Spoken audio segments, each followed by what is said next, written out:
which I'm sure most of you have.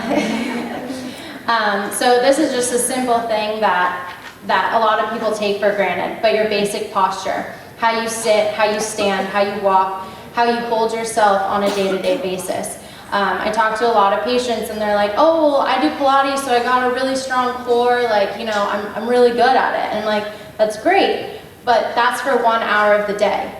Do you implement those positions into the other 23 hours of your day? What are you doing for the rest of that time? That's what's really affecting your body. So in neutral spine, which most of us don't have normally, is your ear. So the opening of your ear is over your shoulder, is over your hip, is over your knee, is over your lateral part of your ankle. That's a neutral spine, and at that, the average head weighs about 8 to 12 pounds.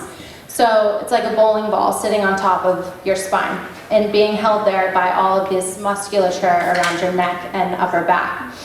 With every inch forward, it's estimated that the increase in tension and pressure and weight increases about 10 pounds for every inch. So an inch isn't that much. Most of us in general have 1 to 2 inches just in general everyday life.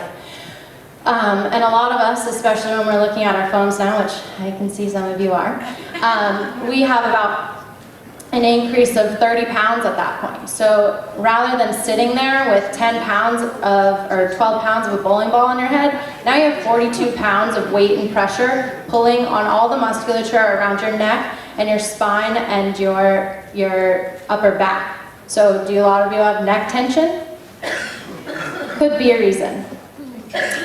This is another example, good one for riders, is the pelvic positioning. So you can have an anterior pelvic tilt, which Dr. DeLallo talked about, and can increase the pressure on the facets of the lumbar spine back here, resting on those bony structures, not having the core stability to hold your spine in place and keep your pelvis in place.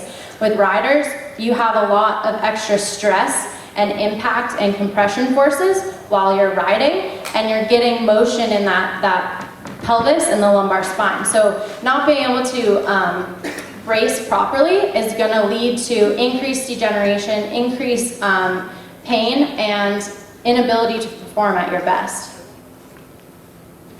So like Dr. Matt said before as well, we see the equestrian population as a team. It's the rider and the horse together. So it may not seem like it, but you and your horse have a lot of things in common.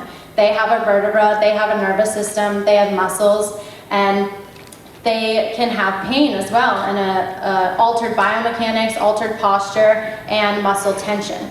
So vice versa, the way that you are holding yourself can affect your horse, and the way that the horse is holding itself can affect you in your ride.